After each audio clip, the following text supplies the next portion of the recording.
जो उपासक अनन्य चित्त से मेरा स्मरण करता है, मैं उसके लिए सहज हो जाता हूं, सहज प्राप्त हो जाता हूं।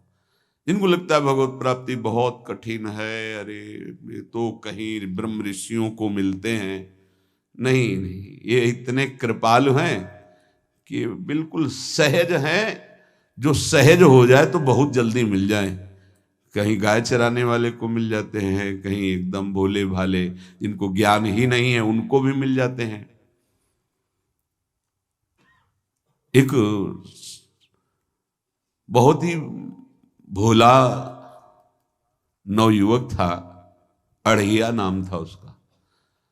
अढ़ाई कहते हैं 2.5 किलो को। पहला आहार उसका 2.5 किलो का ही है, आगे आप श्रद्धा रखें तो और प्लस हो सकता है। लेकिन वो मतलब घर में माता पिता पधार गए तो उसे कोई 2.5 किलो आटे की कौन रोटी बना के दे। थोड़ा जब उसके अंदर चेतना जागृत हुई तो जब कहीं ठौर नहीं मिलती तो संतों का आश्रम मिलता है। एक आश्रम में गए, उन्होंने कहा हमको नौकरी में रख लो, कोई सेवा में रख लो, तुम्हारा नाम क्या है? बोले अढ़ैया। बोले कोई नाम है? बोले गांव के लोग कहते हैं क्योंकि 2.5 किलो हम पाते हैं। तो 2.5 किलो? बोले तौल के 2.5 किलो आटे का जब हम रोटी पाते तब हमारी बाल भोग होता है, आगे कोई श्रद्धा करे खीर पूड़ी, पर 2.5 किलो अन्न चाहिए। तो कहा यहाँ भंडारा है, तू रोज 2.5 किलो क्या 5 किलो पावे, क्या सेवा कर सकता है?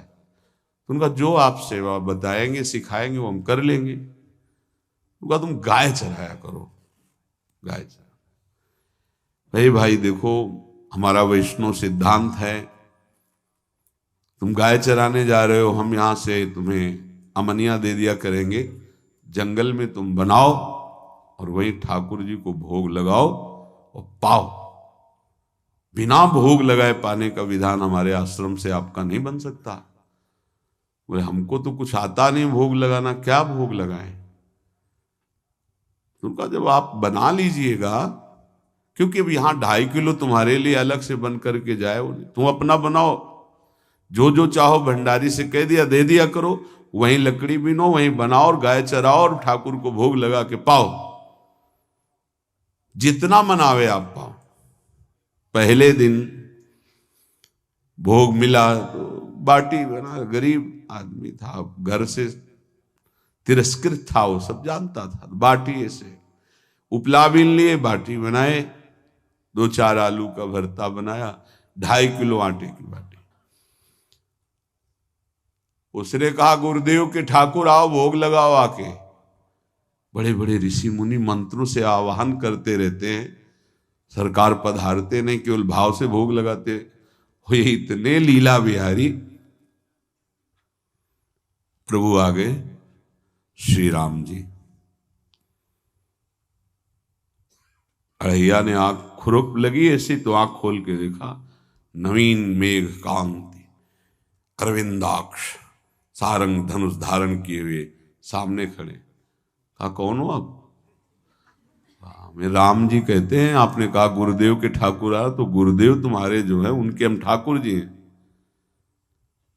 सही में आते हो तुम? बोले आए तो गए और हम पाएंगे। बड़ी खुशबू आ रही है आलू के भरता की, तुम्हारी बाटी बनी हुई। और गुरुदेव ने कहा तो भोग लगा के पाना, मतलब आप पाते तो हैं? नहीं सुना है। बोले नहीं नहीं पाते हैं, पर सबका नहीं पाते हैं। आप जैसे भक्त जब पुकारते तो बिल्कुल कुछ नहीं जानता था। इसीलिए हम कह रहे बड़े बड़े विद्वान और योगी जन रास्ता देखते रहते हैं। हरिवंश महाप्रभु ने इसीलिए लिखा है, मुनिमन ध्यान धरत नहीं पावत, करत विनोद संग बालक भट। ये विनोद करते हैं, प्रकट हो जाते हैं बड़े बड़े मुनियों के जो ध्यान में नहीं आते। काश तो आप हमको ऐसे ही रखोगे, क्योंकि आप आ गए तो आप भी। तो प्रभु ने कहा जब तुम 2.5 किलो पा सकते हो तो हम तो 2.5 मन भी पा सकते हैं। बोले हमको ये पता नहीं था कि गुरुदेव के ठाकुर इतने भूखे रहते, पर आप अलग पत्तल में ले लो। अपने पूरे पत्तल में तुम आपको पाने दें। बोले भोग थोड़े ऐसे लगाया जाता है कि तुम अपना रखो, तुम अपना रखो। और बोले आंख मूंद कर तुम बैठो, जैसे तुम्हारे गुरुजी भोग लगाते हैं तो आंख मूंद लेते हैं, अब हम पाएंगे तुम्हारा। तो आंख मूंद लिया, चलो भाई पाओ। सोचा एक आध बाटी पा लेंगे, बीच बीच में खोल के देखता जाता, भगवान सब चाट गए। भगवान बड़े करत विनोद संग बालक भट, हरिवंश महाप्रभु कह रहे, करत विनोद संग बालक भट, मुनिमन ध्यान धरत ने पावत। आंख खोला, बोला आज हमको भूखे रखोगे? बोले जानते हो तुम्हारे गुरुजी ने क्यों भोग लगाने के लिए कहा है? आज एकादशी है, तो तुम्हारे गुरुजी के यहाँ एकादशी रह जाती है, इसीलिए तुमको अमनिया दिया, वहां बनाया नहीं। और तुम्हें रोज अमनिया देंगे। तुम रोज आओगे हम बुलाएंगे तो? अब आप बुलाओगे रोज तो आएंगे नहीं, हम रोज रोज आएंगे। बोले तो ठीक है, अगली बार से। बोले गुरुजी आपके ठाकुर जी आए थे, हमारी सारी बाटी खा गए, 5 किलो आज से हम ले जाएंगे, 2.5 किलो आपके ठाकुर जी के लिए, 2.5 किलो अपने लिए। बहुत हंसी आई कि वहां कुंतलों का सब भंडारी का देखो, पूछने की जरूरत नहीं, जितना कह दे दो। 5 किलो के हिसाब से आटा के अनुसार भरता बनाने के लिए आलू वगैरह से सुबह से गाय लेके निकल जाता, जंगल में छोड़ दिए, उपला में ने आग लगाई, बनाया, वो गोले गोले रख करके, उसमें कोई समय तो लगता नहीं। आग पकी हो तो बहुत सुंदर बाटी बनती। बाटी बनाया, भुरता बना के, पत्तल बड़े बड़े जंगल के से, कहा गुरुदेव के ठाकुर पधारो। तो आंख खोल के देखा साथ में सिया जी। उसने कहा ये कौन है? बोले हमारी अर्धांगिनी है। तो कल क्यों नहीं बताया था आपने कि अर्धांगिनी भी है? ये भी पाती है? बोले हमारे जैसा है। जानकी जी बैठ गए, राम जी बैठ गए, बड़ा सकुच में, पर जानकी जी इतनी करुणा वात्सल्य बरस रही थी कि वो कुछ बोल नहीं पाया, बस देखा, ऐसे कहा पाओ गुरुदेव के ठाकुर। प्रभु आराम से, सिया जो खूब स्वाद बखान बखान करके पाए। वहां खोल कर देखता आज भी हम 2.5 किलो अपने लिए लाए थे, लेकिन ये दोनों पा गए। गुरुदेव 7.5 किलो। बोले क्यों? आपके ठाकुर की पत्नी भी है ना? कहा है, तो दोनों आए थे। किसी को विश्वास नहीं हो रहा था। दे दो भाई, अरे गाय को खवाएगा, दे दो, कुछ करेगा, क्या कमी है यहां? 7.5 किलो आटा लेकर। अब तो समय लगा, 3 बजे तक बाटी बन के तैयार हुई पत्तल में से। गुरुदेव के ठाकुर पधारो, बस उसको बुलाना होता था कि विनोदी प्रभु, साथ में लखन जी, राम जी, सिया जी, लखन। ऐसे देखा, ये कौन है? बोले छोटे भाई। आपके भाई भी है? हाँ है। पहले अब परिवार में कितने लोग हो आप? पहले बता देते तो हम वो सब आ जाते हैं। लक्ष्मण जी से कहा बहुत सरल भगत है, नाराज मत होना, चुपचाप पा लो। तीनों बैठे, सब पा गए। फिर बेचारा ऐसे ही रह गया। जब वो चले गए तो पत्तलों में जो किनका रहता था, वो एक अद्भुत आनंद। अगले दिन गया, बोले गुरुजी 10 किलो आटा चाहिए। वो कहा 10 किलो क्यों? बोले आपके ठाकुर जी भी आते हैं, उनके ठाकुरायन भी आते हैं, उनके परिवार के भाई भी आते हैं, गोरे गोरे थे वो। यार कैसे, इसको कैसे अनुभव हो सकता है? सिया राम लखन जी का बहुत हट किया। 10 किलो आटा लिया, पहुंच गए, बनाया, 4 बज गए, रखा। उस मन में सोच रहा था आपकी संख्या ना बढ़ जाए। कहा गुरुदेव के ठाकुर पधारो। विशाल गदा, भयंकर स्वरूप हनुमान जी महाराज। आंख खोला तो 3 स्वरूप में प्रभु खड़े हुए थे, सिया राम लखन और हनुमान जी चरणों बैठे। पूछा ये कौन है? तो कहा ये हमारे प्रिय सेवक हैं हनुमान जी, एक बार आप अपने पूरे परिवार का, अपने सेवकों का वो आप पर्चा बना के दे दो, गुरु जी को दे देंगे जाके। हर बार एक बढ़ जाता है तो भगवान मुस्कुराए, हनुमान जी इसका कुछ बोलना मत, बहुत निराला भगत है। बोले पाओ प्रभु। तो पहले सिया राम जी पाए, फिर जो प्रसाद लक्ष्मण जी पाए, फिर हनुमान जी पाए। हनुमान जी सब पूरा बहुत निर्मल भाव से बनाया हुआ और निर्मल भोला भक्त पा गए।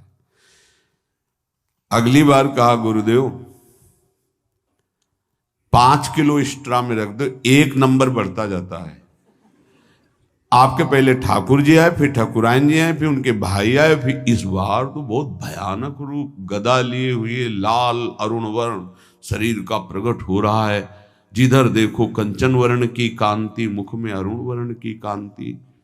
हमने पूछा आपके ठाकुर जी से तो उन्होंने कहा कि वो सेवक हैं। उनको रोमांच हो रहा था कि क्या सही भगवान करुणा करके इसको दर्शन देते हैं। अब अगली बार अगर ये बात करेगा कि तो फिर अब हम इसकी परीक्षा लेंगे। ले गया एक्स्ट्रा में, बनाया सब। आओ गुरुदेव। अब तो पता था कोई आने वाला नहीं, गुरुदेव के ठाकुर 2 संख्या बढ़ गई। आंख खोल के देखा, कहा ये कौन है? तो कहा ये हमारे और भाई हैं, इनका नाम भरत है, इनका नाम शत्रुघ्न है। पहले महाराज बता देते ना कि आपके और भाई हैं, हमने कहा था, आपसे प्रार्थना की थी। पाओ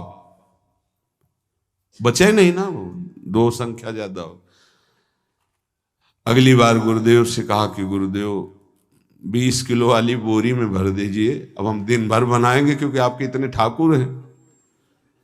आज गया लेकर सब ऐसे रख करके पत्तल डाल दिया और कहा गुरुदेव के ठाकुर पधारो। बिल्कुल नहीं बनाया।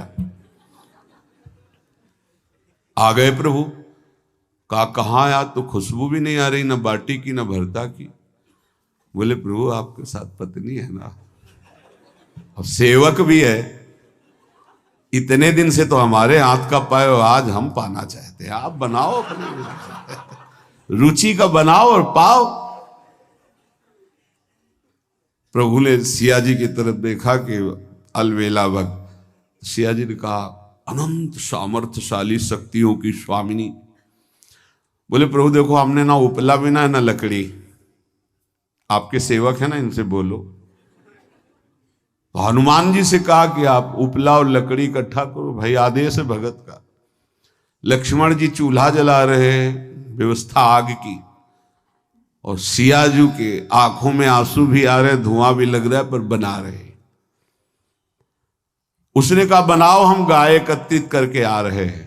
और भागा, वो आश्रम में गया। बोले गुरुदेव आज पूरे परिवार सहित हमने फंसा लिया है आपके ठाकुर को। तो उनका क्या फंसा लिया है? बोले बड़े ठाकुर, छोटे ठाकुर, सेवक, उनकी पत्नी और 2 भाई उनके, पूरा परिकर, सब बना रहे रोटी बाटी सब। महाराज आप चलो, आपको शंका होती थी आज उनके हाथ कपाएंगे। तो उनको लगा कि पागल आदमी, राम जी, लखन जी, भरत, शत्रुघ्न, सिया जी, हनुमान जी, ये बड़े बड़े योगियों के ध्यान में आने वाले नहीं, ये कैसे एक गंवार आदमी जिसको कभी कोई नाम जपना नहीं आया, कोई ग्रंथ नहीं आया, उसके सामने। पर भगवान की दयालुता पर संशय नहीं करना चाहिए। चल के देखते हैं। जो जो ही वहां गए, चूंकि निरंतर भजन परायण थे, वहां गए तो पूरा राम दरबार उपस्थित और बड़ा सुंदर व्यंजन स्वयं जानकी जी बना रहे। प्रभु के चरणों में साष्टांग दंडोत है। कहा प्रभु लीला समझ में नहीं आई। भगवान ने कहा देखो, जो ज्ञानी भक्त हैं उनके लिए मैं अत्यंत तर्क के द्वारा भी पकड़ में नहीं आता। जो विद्वान हैं उनकी विद्वता मुझे छू नहीं सकती, लेकिन जो दीन हैं और भोले हैं उनके सामने मैं अपने इस दिव्यता, इस महानता को देखो। तुम्हारे इस भक्त की आज्ञा पर हमारा पूरा परिकर लगा हुआ है सेवा में। ठाकुर जी की कृपा से जो गुरुदेव का प्रताप, जो ऐसा सौभाग्य मिला, परोसने में दोनों गुरु और शिष्य, पाने में प्रभु। बाद में जब प्रभु ने पा लिया तो जानकी जी ने उच्छिष्टामृत प्रभु का लेके और कहा, देख आज तक तू मुझे देख नहीं पाया देखते हुए भी, इसीलिए कृपालु हैं। एकांत में श्री तुलसीदास जी रोकर प्रार्थना करते हैं, जनक सुता जग जननी जानकी, अतिशय प्रिय करुणा निधान की, ताके जुगपद कमल मनाऊं, जासु कृपा निर्मल मति पाऊं। करुणा निधान प्रभु श्री राम की अतिशय प्राण संजीवनी मूरी, प्राण प्रिय सियाजू की, सीताजू के चरणों की वंदना करता हूं, जिससे प्रभु को पसंद है निर्मल मति निर्मल मन। उनकी कृपा से मेरा मन निर्मल हो जाए, मति निर्मल हो जाए, तासु कृपा निर्मल मति पाऊं। जीव ही जानकी जी ने अपने कर कमल से उस बालक को पवाया, अढ़ैया को, त्रिगुण माया का मल नष्ट हुआ। ओ जी सच्चिदानंद प्रभु का साक्षात्कार निहाल हो गया। कब कौन से गुण पर कैसे जी जाए विश्वास कीजिए, बस आवश्यकता सहज होने की। हमारी स्वामिनी जो सहज है, सहज होने की आवश्यकता है। जिसको ये कि कहां मुझे ऐसा दुर्लभ सौभाग्य, देखो कोई नाम जप उसके अंदर नहीं, कोई पाठ नहीं, कुछ नहीं। गुरुदेव ने कहा कि भोग लगा के पाना है, भगवत साक्षात्कार हो गया।